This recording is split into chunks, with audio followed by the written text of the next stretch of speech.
আপোনাৰ মোৰ নাম শ্যামল কুমাৰ দাস। স্কুলখনৰ নাম মই এইখন স্কুল নয়চত্ৰ হাই স্কুল। মই এইখন বিদ্যালয়ৰে সহকাৰী শিক্ষক।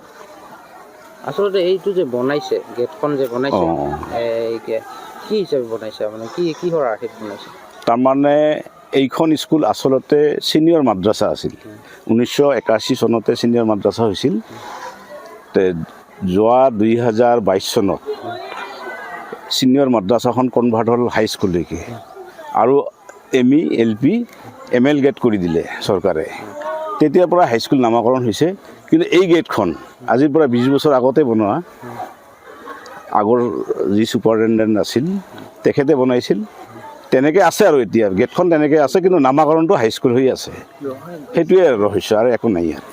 তেনেলৈকে ৰাইজৰ পৰা কোনো প্ৰতিক্ৰিয়া অহা নাই। তেনেকৈ আগৰ পৰা চলি আছে গেটখন। নামটোহে পৰিৱৰ্তন হৈছে, হাইস্কুল হৈছে।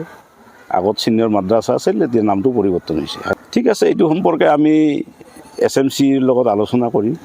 শিক্ষকসকল আৰু SMDC যিটো আছে কমিটি এখন আছে, তেওঁলোকৰ লগত আলোচনা কৰিম।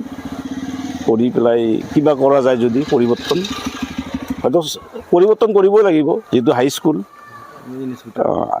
আৰু IS-কো আমি জনাম কথাটো, আৰু জনাই এইটো চেঞ্জ কৰিব লাগিব হয়তো।